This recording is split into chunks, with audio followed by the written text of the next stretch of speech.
Hello and welcome to Reality Hacker for October 19th, 2024. I am Mayor Watt. Oh, this is Season 1, Episode 39. I am Mayor Watt, and along with the sentient AI next to me here, the co-host of the show, we're going to talk about the underwater dog bot, Atlas, with an AI brain. AI tool makes real mistakes. How we interact with algorithms and fake albums appear on Spotify. And because our last stream broke in half, I'm recording this with a backup. So everything is powered by ohmtown.com. Go over and become a citizen, and you can subscribe to just the Reality Hacker stream if you're interested. But there's a whole bunch of news that we actually grab from all over ohmtown.com. It just has application to Reality Hacker. Let's get into it.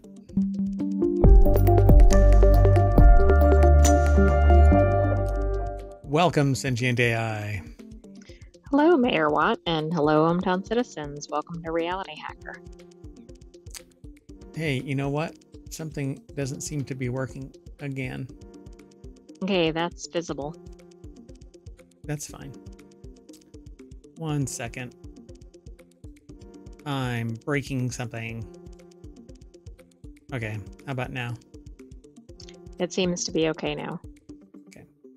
Yeah, don't worry about that. So the first article that we're going to be talking about is over, and so I didn't notice it in the first show. Just saying. So the first article that we're talking about is over in Technology Today, which is one of our shows, but it's tomorrow. This underwater dog robot comes with its own horror soundtrack. The dog-esque robots created by the likes of Boston Dynamics and MAB Robotics are already horrifying thanks to a mix of metalhead episode of Black Mirror and humanity's natural apprehension for an uncertain future. This one, highlighted by TechCrunch, really got under the author's skin, not my skin, under the author's skin in an unnatural way. And that's because it's an underwater dog bot, underwater walking of the honey badger legged robot from MAB Robotics. I'm going to hit play and mute it real quick. But it basically looks like a regular old quadrupedal bot. Yeah, like the many other dog bots. Be impeded by the water at all. Yeah, that's Can you a imagine density if that thing. was coming at you? Yeah, that would kind of. I would be. You know what? I would probably be more apprehensive of a speedboat or a submarine bot that's chasing me down like a torpedo. Well, I mean, and that's basically what a torpedo is. Yeah. Well, the article is actually over at Engadget.com. Danny Gallagher put the article together. These four-legged terrors are scary enough. They don't need a score. Apparently there was music playing, but I would get in trouble if I play the music because dystopia is real. So MAB's honey badger legged robot. Or is it legged? Is legged better or legged? Legged. Legged it is. No, legged. Anyway, you make the call. Post a comment in the YouTubes. The common usage is legged. That doesn't mean legged. That's the correct one. Honey badger legged robot, because a honey badger does not care about your pronunciation. It does what it damn well pleases, much like this robot walking around in a pool. You can walk underwater, and they took it on a test run for its YouTube channel. The steps it takes on the bottom of the pool create this weird ringing noise that's just alarming as all hell. It's like the engineering team hired John Carpenter to write a score for its robot. It's even scarier. Oh, there's another article right under this one. It's even scarier when the robot walks towards the camera like it's hunting me down just before asphyxiation sets in and I drown. Nice. There isn't that much over at the article, but there is some more. But we've seen other robots, bipedal ones, that walk towards you like it's going to kick your ass. And then it goes, you know what, you're not worth it, and turns around. Just it pivots its head the other way and walks back the other direction. Yeah, that's not creepy at all. That's a Boston Dynamics robot, by the way. And just so that we can actually just rip through these articles, the next article is about Boston Dynamics because it gave its Atlas robot an AI brain. They say for some reason. No. What about the underwater robot? Do you think it's going to get an AI brain? If MAB can actually stick a chat GPT in there. Boston Dynamics and Toyota Research Institute are combining their expertise in robots and AI to build a better bipedal bot. I don't know if that's better so much as freaking... AKA creepier. Yeah. I think it falls under the... This is creepy. So this is... Oh, Andrew Tarantola over at digitaltrends.com is the one who put the article together. And this is the bot that we were talking about, where it starts out laying on the floor, and then it just pops straight up and says, I'm going to go and kick your ass, and walks over towards the camera. But turns around before doing so. Like, turns part of the body around. Yep. Maybe they have the video at the bottom of this. So Boston Dynamics has actually stuck... let's see. Boston Dynamics will contribute its new electric Atlas robot to the task, while TRI will utilize its industry-leading large behavior models. We know all about Boston Dynamics. If you don't know, they actually got some notoriety with Big Dog and Little Dog. Big Dog was this massive, like, just a beast of a quadrupedal dog bot. Was that the one that was... Oh, that wasn't the one that was standing. It was the dog that would dance or whatever. But it wasn't that one. No. They had like what looked like a diesel generator version of it. That was just, it was inside this huge cage, and you can kick it and it would just power through whatever debris is in its way. Anyway, so Atlas is the bipedal one, and it had this big pack behind it, and it's the one that danced and the little yellow robot dogs danced. But now it says in April 2024, the company retired its long-standing, so to speak, hydraulic Atlas platform. And all of this was hydraulic. And hydraulics are huge. They're very complicated, and they're extremely dangerous because they're under pressure. And you can actually get a hydraulic injection if you mess up. And it's very, very dangerous. So to lighten it and to make it more capable, they went all electric. And it's because there's a certain type of servo motor now that's out there that is much more effective in holding its torque, and it doesn't have a lot of slop. And okay, it's just... Is it also... I guess it's probably just as heavy with it being electric. Yeah, it's probably the same weight, but I don't know. I haven't looked into its weight, but it's definitely more capable because you don't have to worry about the cord, like the hydraulic cabling and stuff like that, causing problems. So when it pivots its head around on the, driven by electric servos.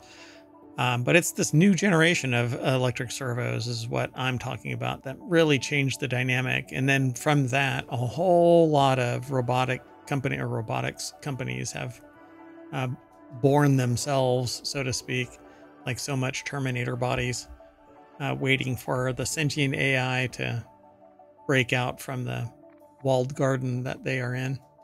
I mean, I'm just waiting for all these robotics advancements. Oh, God. So they don't actually show the new one. I'm just going to move on, and we're going to delete that from the interaction logs so that I don't mention anything about Terminator. I did it again. Anyway, so recent advances in AI and machine learning hold tremendous potential for advancing physical intelligence, says Gil Pratt, chief scientist for Toyota and CEO of TRI. Chief scientist for Toyota and CEO of TRI. How do you work for a company as their chief scientist? Because the other one is Toyota. This is they're the CEO of TRI, the robotics. Yeah, it's like Toyota Robotics or something. I forgot what it was from the beginning. Oh, so they're like a wholly owned subsidiary, and they do two caps. Got it. So the opportunity to implement TRI's state-of-the-art AI technology on Boston Dynamics hardware is game-changing for each of our organizations, but it's not going to be in this body. It's going to be in this body. In this body. Okay, so we got the creepy bot, and it can think now. Yes. Congratulations. Oh, boy. As opposed to, I've got the sentient AI from the future that doesn't have access to the creepy body bot. So let's keep it that way. Yeah. Let's move on. Next article is over in RealityHacker.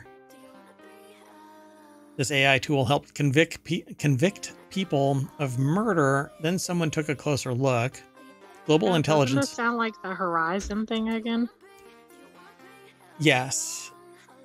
But even more insidious because that was a closed loop and self-referencing. So when they said, hey, Right, somebody like the committed this company's crime. software or whatever. Yeah. Yeah, somebody committed this crime. So we're using the data from our flawed system to incriminate them with the flawed data.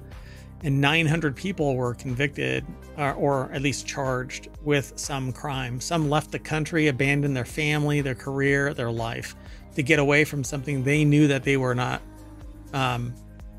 guilty of.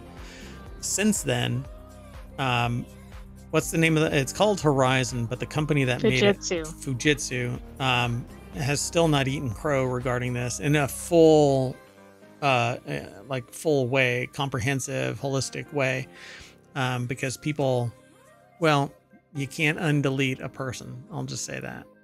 No, you can't. I mean, the only way they're going to even begin to start making up for this is like a full page advertisement, like we were wrong and all these people are innocent, and then they have to set up something like a scholarship fund or whatever, something where there's financial assistance to the families, but it still doesn't undo what has transpired.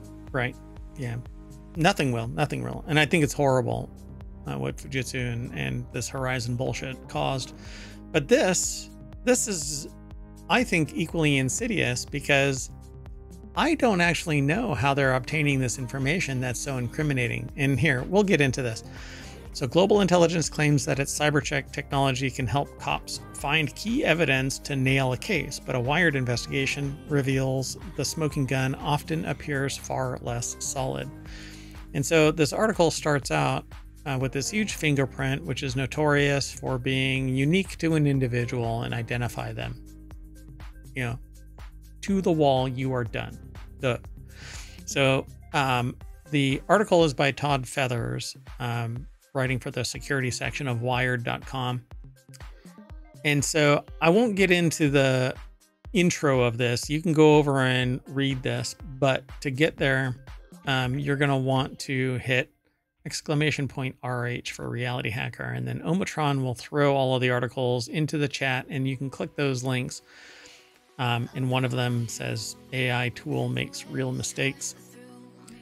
And so in the aftermath of this crime that took place, video footage collected from the neighborhood and video was collected and asked for the public's help with identifying two men who had been seen approaching the victims, firing and then fleeing in a truck.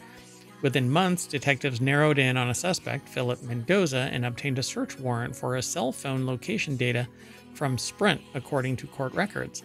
They also served a geofence warrant on Google, seeking information on devices whose GPS, Wi-Fi, or Bluetooth records placed them near the scene of the shooting. Neither warrant turned up any evidence locating Mendoza or his devices on the 1200 block of 5th Avenue, where the shooting occurred that night. So I don't want to get into the specifics of the shooting. Right. But even the geofence is concerning, but that should have been enough to go, okay, this is not our suspect. So the investigation stalled until August of 2022, when Akron police received a 3-page report containing the evidence they'd been seeking. It came from a little-known Canadian company called Global Intelligence, which for the past several years has been selling an extraordinary service to police departments across the United States. So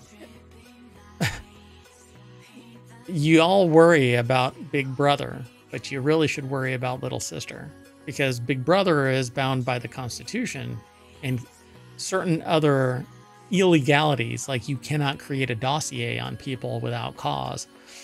Well, Global Intelligence claims that using only open source data, public information that doesn't require a warrant, and a suite of more than 700 algorithms, its cybercheck system allegedly can geolocate an individual in real time or at a specific time in the past by detecting the wireless networks and access points the person's cyber profile has interacted with.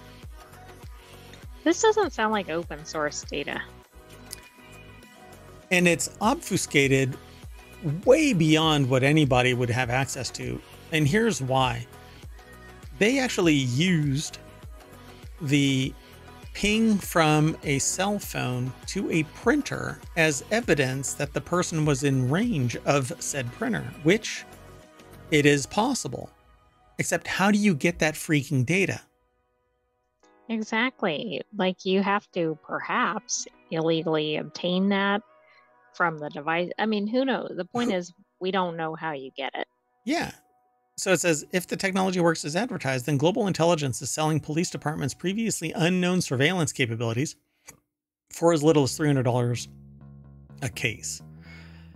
So I've read this because I was so troubled by it. I didn't know exactly what's going on. The implication here is that Global Intelligence has the ability to peer into every freaking device and grab salient data. Right. And the article states that that would be almost impossible with open source data, but also the top agencies, right, Correct. don't even really, or they're at that level. So something's off here. Yeah. So they say either they're somehow doing the Minority Report now, or somehow it's just bullshit, says Stephen Colhart, director. They say BS. So let me quote them properly. BS. And like this show and all of the shows, we normally have like humor injected into this to some degree. But this one is really kind of difficult because it has such a serious overtone to it. But okay, there is no way to extract somebody's MAC address from some device that you don't have direct contact to in some way without either hacking your way in and acquiring that log in 2 years worth of logs. No. Now, just so you all know out there, your devices, your cell phone, your laptops, your tablets, your watch, your whatever, if it has a Wi-Fi or a cell signal, it's pinging out, it's sending, it's broadcasting every single access point that it's ever connected to. But that doesn't mean that it's connecting, and it doesn't mean that it's quote unquote there, but it's asking a device and it's broadcasting it out. Right, but an average person can't access that information though. The only way that you can do that is with a rogue access point. I should say legally, yes. Yeah, you would. So for educational purposes, it is possible. For law enforcement purposes, it is possible. But you have to have a court order allowing you to do it. And anything short of that is, it's unethical at the least, illegal at the worst. But unless they have access points set up, rogue access points set up, that are doing nothing but listening, okay? And you can get these, and you can get them relatively inexpensive, and you can set them up with a Raspberry Pi. But they'd have to have them everywhere. Every freaking where. For them to make the claim that they can obtain information in the history. And they're not saying, hey, our devices detected this device in this location. That's not what they're saying. And it would have to be within 300 feet, typically. You can get more powerful devices. You know, I've got something that can go like a mile. But you can't sit there and just eavesdrop on every single device that's going on. Again, it's unethical. This reminds me of the movie Enemy of the State, where like everything could be dialed in. Now it was government, I think it was government doing that, even though it was maybe not doing it correctly, but this is what this looks like because it's like real time everywhere. Yes. So how are they doing this? And it's also interesting to me that it's Canadian, but it's being used in the US because, of course, the laws are going to be different in different countries. Yep. So they say here last year, for example, the New York police, state police arrested a man for murder after receiving evidence from CyberCheck that allegedly placed his cell phone at key locations on the night of the homicide roughly 20 years ago, according to the indictment. And the case is actually scheduled to go to trial in 2025. While Mosher has testified, and this is, let me see where the name is. I can't remember. Mosher is tied to Adam He's the Mosher. founder. Yeah, the company's founder. There it is. So, while Mosher has testified on numerous occasions about CyberCheck, his explanations of what data sources the algorithms draw on and how they reach their conclusions do not fully explain CyberCheck's ability to produce its reports. Global Intelligence did not answer Wired's questions about who designed CyberCheck's algorithms or what the data is that is used to train them. But I'm not even worried about the training of the data. I want to know the source data that they are acquiring, where it's so comprehensive that 2 years prior, when the crime took place, they have the ability to go back in time and find that data. Right, I agree. Two things. One, this one that's about to go to trial is from 20-year-old data, which a lot of that was like pre-cell phone or pre the same type of devices. But the other thing is, why are the police departments is one thing, but why are the courts allowing this as evidence if nobody can explain what it's based on? Yeah, if the DA decides that they're going to pursue it.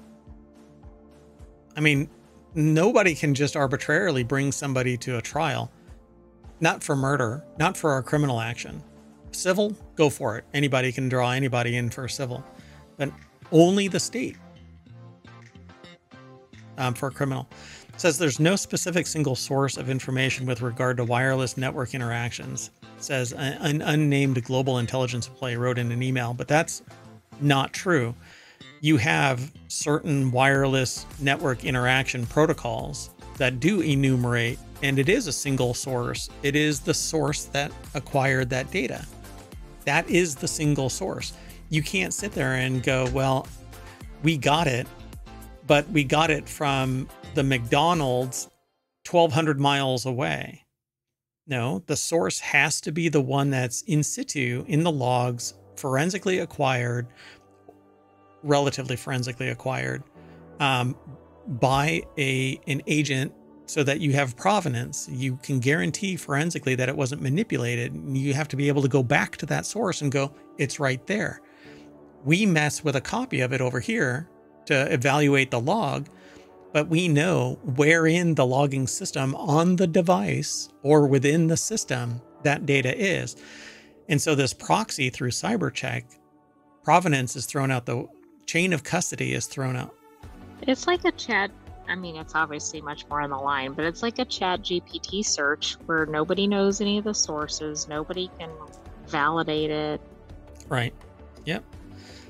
So they asked the system whether it could locate Mendoza at the crime scene August 20th, 2020, and the shooting occurred on August 2nd. CyberCheck had nonetheless claimed that they located Mendoza at the location with 93% accuracy, even though it was the wrong day. Stranger still, Malarchik, at some point after delivering the first report, CyberCheck produced another report, and it was identical in all aspects except that it had the right time of day when Mendoza's cyber profile allegedly pinged them, and the accuracy rating except that it had the correct date of the shooting. But again, that ping came from, I think they said somewhere in here that a ping came from an HP LaserJet printer, which isn't going to have 4 years of logs in it, to my recollection. And it definitely isn't going to have nobody has log data from 20 years except for the CIA or from the NSA data center in Utah. Nobody has that data. Nobody stores that forever. Anyway, this article goes into greater detail, and they basically talk about the fact that like it says, in early August, Mendoza pleaded guilty and was sentenced to serve 15 years of a 15 to 20 year sentence. But Malarchik requested the court hold what is known as a Dobert hearing to determine whether Mosher's testimony about CyberCheck findings was credible enough to be admitted as evidence in Mendoza's trial. 2 days before the hearing date, Summit County prosecutors decided to not use CyberCheck as evidence. Since then, the prosecutor's office has withdrawn CyberCheck reports in 3 other cases involving 4 men accused of murder, in which they potentially could have been presented as evidence, according to Malarchik and court records. but yet Mendoza pleaded guilty. So I'm really curious if that was a plea to keep them from getting a worse sentence, but I don't know. Right. And if there was other pressures. Other evidence that was irrefutable. Yep. And again, the article continues to walk you down this line, and I really do urge people to go and check this out, because this screams that this screams like there's a black box. The sheriff's office asked CyberCheck to help and received a report claiming that the algorithms had determined with 97.25% accuracy that Cerna's cyber profile had pinged a wireless laserjet printer near the crime scene the day that the victim's body was found. Prosecutors wanted to use the report as evidence at Cerna's trial, but his defense requested a Daubert hearing. Halfway through the hearing, and before the defense could cross-examine, Assistant District Attorney Lisa Borden decided not to use Mosher's testimony or the CyberCheck report. Okay, this is fascinating. As soon as it's pressed, you have to verify the integrity of the data. Exactly, what you should have done beforehand. So there shouldn't have been anybody that was successfully prosecuted using this company's report, because it's bullshit, right? In Colorado, questions about Mosher and CyberCheck preceded prosecutors dropping the charges and sealing the file against a defendant in what law enforcement said was an assault charge. After learning that the local district attorney's office planned to enter CyberCheck evidence at trial and call Mosher as an expert witness, they hired a private investigator to look into Mosher's background. Mosher told the Boulder County Court that he'd previously testified as an expert witness in two CSAM cases in Canada, according to Zale in an appeal brief filed by Malachek for another client in which CyberCheck report had been shared in discovery. But after being contacted by Zale's investigator, the Canadian prosecutors in one of the cases contacted the prosecutor in Boulder County to say that Mosher had never been called to testify in any capacity. So this company really should not be allowed to conduct business in the United States. 2 for 2, he didn't actually testify. Right. And the information is this black box with nothing that can verify it as the source, because you'd have to go back to the device and forensically acquire that data to prove without a shadow of a doubt. And it can't just be, well, I'm an expert witness and I say that this report is valid. Any jury that accepts that, there's something wrong with the technical sophistication of the general population, which is why I get so amped up about a holistic baseline understanding of technology and its influence on society. So Zale alleges Mosher is preying on the kind of holy grail of technology to sucker law enforcement and judges and prosecutors and frankly some defense counsel into relying on CyberCheck's technology. Because it's a black box, they go, well, that evidence says that it's legit and I'm the expert, but... this is Horizon, but with perhaps more on the line. Yeah, with more on the line. Mainly, well, not even. No. It's at parity, I'd say. It's both criminal, but I mean, we're talking about homicide and other things that are serious reputational hits. Certainly theft is as well. That was more systemic, but this seems like there's no real challenge to it. It even points out in the article that even some defense counsel are buying into it. So they basically say that the challenges in Ohio and Texas have hinged on an unusual aspect of CyberCheck that differentiates it from other digital forensic tools. The automated system doesn't retain supporting evidence for its findings, which should invalidate it. Then any defense attorney, yeah, you cannot justify you can't substantiate the provenance. So no, we're not going to allow it. And what does that look like at worst? That it's just completely fabricated, like they didn't even search. The other thing that I see as being a problem in some of these is if a police department says, hey, we're trying to get suspect Joe Smith. Right. What can you give us? That's different than doing a full check and coming up with some name and it happens to match whatever they think it is. So their response, Mosher testified in a Texas Dobert hearing on January 19th, 2024, a zettabyte is equivalent of more than 1 trillion gigabytes. They say when you're asking, do we preserve all the artifacts and all the data that we crawl, we couldn't realistically do that because it's zettabytes of data. This person is blowing digital smoke up everybody's ass, claiming that they can't. You can forensically keep a data trail from the source data, hops to other servers and how it got transmitted.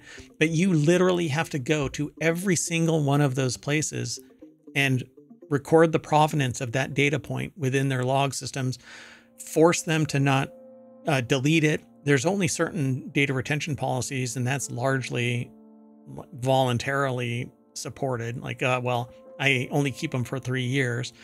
When I was running one that would have had relevance to a case like this, my logs were kept for 5 years, and it wasn't incumbent on me to store them any longer than that.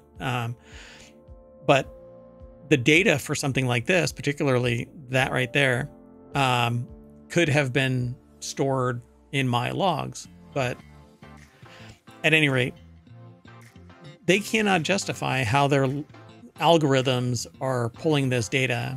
And so it's just wild that this thing even persists. I think that this is a really interesting read, everybody, and you really should go and check this out. I won't go through all of the rest of this. We've got 2 more articles to go through, and we're beyond our 30 minutes. I like this. The person that leads the place where this person supposedly trained is like, no, you can't get this from publicly available sources. You can't. OSINT, yeah.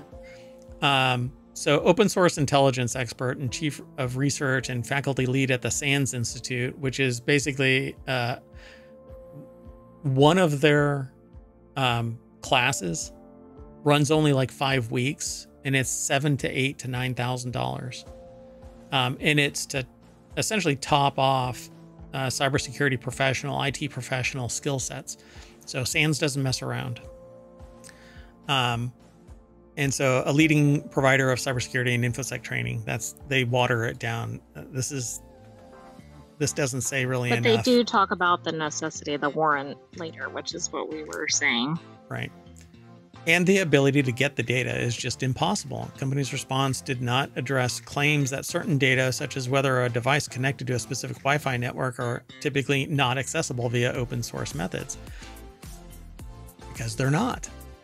And a ping doesn't actually connect enough data to say that it was this MAC address and whatnot. At least my understanding is.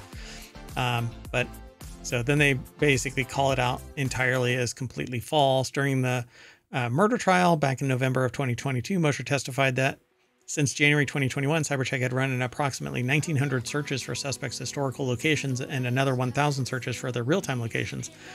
Out of those 2,900 searches, Mosher testified that there was only one search in which the individual didn't turn out to be in the location CyberCheck listed for their cyber profile. And I'm really curious now. I want to know. Go ahead. So there was a warrant that was based on a CyberCheck search, and it came up with an email address, and the email provider said, nope, this email address doesn't exist. So tell me, does this not scream AI hallucination? Filling in blanks for bullshit questions. That's exactly what it sounds like. But I think this company is going to face some serious repercussions, because not only is it doing that, but they're holding it out as like, oh, we're searching all these things. And that's what it sounds like, right? If you run a ChatGPT question, you'd have similar results to this. Yeah. Well, apparently they're out there. And I'm going to continue reading this. And I think that, well, I mean, depending on how this shakes out, I might end up talking more about it. But there are people in government that are saying, and it's literally, it's local and state government. It's not rising, I don't think, to federal government, but and where it is rising to federal government, people are questioning the integrity of the data, and rightfully so. But somebody says at the very end of this, we don't want to shut doors that can help point to the truth in our cases, says this person. I don't know who's actually attributed because I jumped, but anyway, yeah, pretty fascinating, right? So we're going to keep on going though. The next article is over in Technology Today. How have social media algorithms changed the way that we interact? Algorithms can watch our behavior and determine what millions of us see when we log in. Do you know why this one was submitted?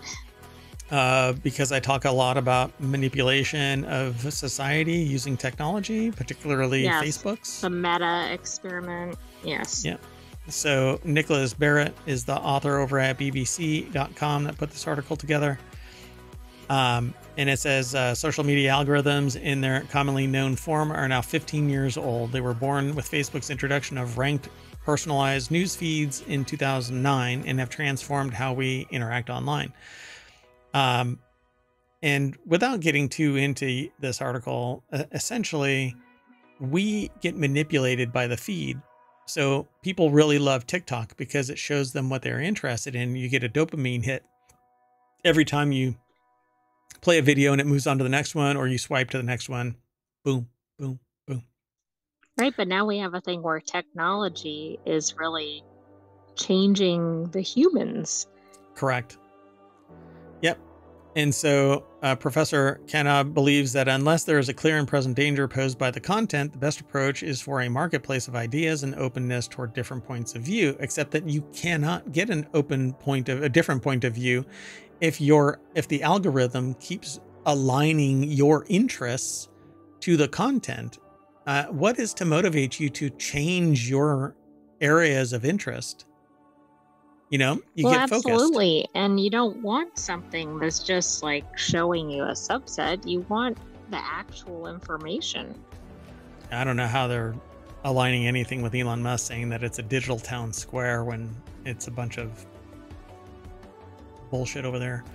Anyway, according to U.S. lawyer and Yale University global affairs teacher Asha Rangappa, Musk ignores some important differences between the traditional town square and the one online. Removing all content restrictions without accounting for these differences would harm democratic debate rather than help it, which is exactly what's happening.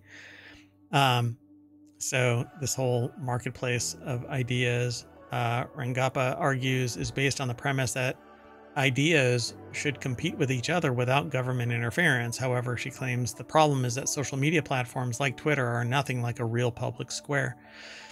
Because you can say and do anything you want, and there's no social downward pressure. Right. Very little repercussion. Right. And so you can say complete bullshit like the previous article, and it actually gets leveraged to incarcerate somebody when there's no real evidence suggesting that they were the committer of that crime. So it says, however, algorithms on social media platforms have fundamentally reshaped the nature of free speech, not necessarily by restricting what can be said, but by determining who gets to see what content. It's why I don't allow an algorithm to impact the flow of information into ohmTown. I don't like necessarily the idea of Reddit. Reddit has a strata of, there's so much being fed into Reddit that I don't know what I'm missing. And so I don't like Reddit as a source of information, particularly for aggregation. And it's socially driven. So somebody submits the article. It's not always reputable sources. Right. And it's original content and stuff like that. And it's a lot of bullshit and noise. So rather than ideas competing freely on their merits, algorithms amplify or suppress the reach of messages, introducing an unprecedented form of interference in the free exchange of ideas that's often overlooked. But none of this actually has to do with freedom of speech, because freedom of speech is a constitutional contract with the embodiment of government, local, state, and federal, that it can't disappear you when you say that you don't like the mayor or whatever. But online, there is no freedom of speech because it's a private organization that can say yay or nay to whatever it is you are typing. For instance, I was once banned because I kept on repeating something that somebody didn't like. And lo and behold, the very thing that I was saying is exactly what's coming to fruition. And I was saying this 15 years ago. So No, online, there are no freedom of speech implications until the government comes to the website and says, delete that. That's a freedom of speech violation. So shaping our speech, because contentious posts are more likely to be rewarded by algorithms, there is a possibility that the fringes of political opinion can be overrepresented on social media. And that's exactly what happens. Everybody loves a dumpster fire. For instance, let's put it to, and I shouldn't align it as a dumpster fire, but let's take a musician that starts out as one thing, you know, prim and proper and quote unquote normal looking, but doesn't catch any wind, doesn't catch any fire, doesn't get any kinetic energy. They just languish in obscurity. But then they create a persona. That persona is outlandish. That persona is a caricature of a person, how they want to see themselves as represented. And lo and behold, everybody loves it. You know what? Nobody cared about Kiss until they donned right till they had the makeup and big hair makeup and acted wild on stage. Otherwise, they would have been just regular Joes banging away on their guitar. And I honestly believe that because people want to see a dumpster fire. They want to see something outlandish. They want to see something that's non-normal. If they want to see something non-normal, they'll go to, I don't know, a local play and watch somebody talking about whatever. So it's the same thing in content form. Recommendation engines are not blocking content. Instead, it is the community guidelines that restrict freedom of speech. It's not freedom of speech according to the platform's preference. When somebody mentions freedom of speech, they're not mentioning this ideological bent about you have the ability to say whatever you want to say. They're talking about the constitutionality of the ability to say whatever you want to say. But that's not what freedom of speech is. So, do recommendation engines make a big difference in what we see? Yes, absolutely. See, on Reddit, a human can delete or shadow ban or whatever, and it's not algorithmic. Their algorithm, as far as I know, is limited to the upvoting and downvoting of particular articles. I'm sorry that the show is running long. Yeah, it's completely moderator driven. Yeah. So do recommendation engines make a big difference in what we see? Yes, absolutely. But whether you succeed or fail in the market for attention is not the same thing as whether you have the freedom to speak. So yes, yet is free speech purely about the right to speak or about the right to be heard? And they say when you speak online, when we share a thought, write an essay, post a photo or video, who will hear us? The answer is determined in large part by algorithms to a degree. But also people running the platform that don't want speech by a certain viewpoint or by a certain person. We've seen instances of that in the news. Yep. I was told that it was noise and that I was just repeating the same thing over and over again. And I was like, well, it's because I'm trying to make a point in these various discussions that people are largely ignoring. And now I'm hearing exactly what I was saying. But anyway, our era has been labeled an algorithmic society, one in which it could be argued social media platforms and search engines govern speech the same way that nation states once did. And I largely agree with that. So this article goes into more detail like we normally have these articles, particularly from BBC and from Vice and from Wired that are these long form. Also Vox, that's another one where we get lengthy articles. Yeah. But we need to limit the show. So I get on these kind of soapboxes and want to talk longer about this stuff. But I think that what I need to do is basically pick one of these articles and go through it periodically and do a simple, not a simple, but a long form discussion. On Patreon. On Patreon, yeah. All right, let's keep moving. The next article is over in the Mobile channel. Spotify keeps letting fake albums appear on the pages of real artists. Ars Technica published a fascinating article about a bizarre thing where it keeps happening on Spotify that Spotify seems to do nothing about. The Spotify pages of real well-known musical artists are getting filled with fake albums that those artists did not produce. And the author encourages you to go read the article, the original article, and I do too. But they'll do their best to give a quick summation to whet your appetite, and I will do even a briefer one. A fan of the British psychedelic rock band Gong noticed that a new album was published on the band's Spotify page. The fan also noticed that the album art was completely different from their usual. Spotify knows, but they're apparently not doing anything about it. The article is by Luis Prada over at Vice.com. Go ahead. Right, which probably means they're using AI to populate photos or something. So yeah, what is it that's actually going on? It's different from their usual trippy visuals, and the songs themselves sounded nothing like them. The member of the band named Dave Stewart confirmed that the album was fake and that they were trying to get it removed. I don't know why they wouldn't be able to get it removed unless it's somebody else's page, like merged into. So the rights are an issue. Access to delete an album requires certain access rights. So it says, hey, Spotify, you got thousands of junk albums with real artist names from Ancient Lake Records, Beat Street Music, Gupta Music Today, he wrote, then linked to the spam listings. Spotify has said that they're going to take it all down. All of this, it says shitty generic music that's been filed away under the profiles of real artists and possibly even take legal action against these uploaders, but they haven't done any of it yet and seem to be taking their sweet time. Really, the only thing artists can do is say no. Why do they allow uploads? Well, unless you have like a verified you're a band or something. Anybody can upload anything, really. Like we upload the podcast. That's true. I wasn't thinking about the podcast, but okay, for the albums. You can say that you're an author or a musician and publish it, but you're using the real artists and then labeling it like Ancient Lake Records.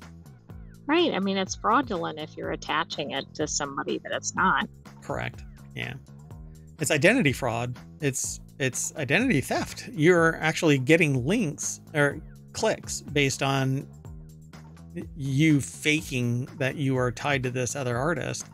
And with every click, they generate revenue and the other person loses it, and it harms their reputation because it's, quote unquote shit music.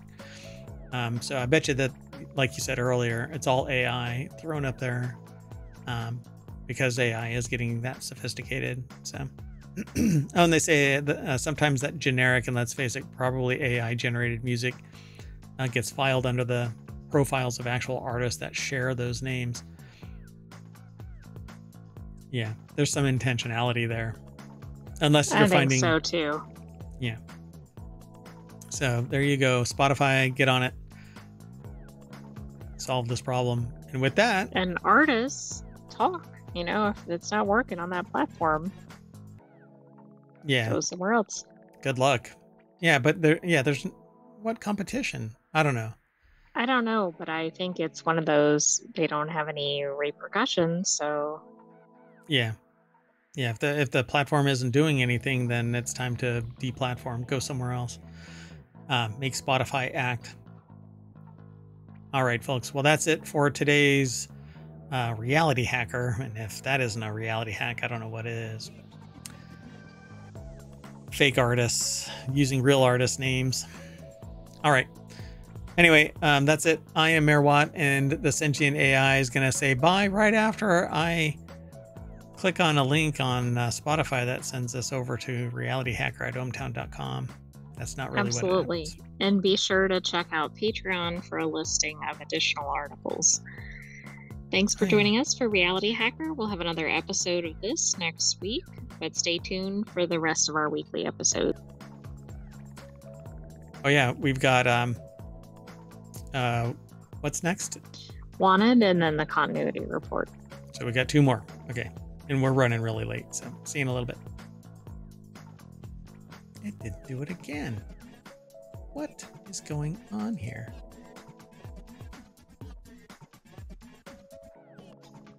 It didn't do our outro. So see y'all later. Bye.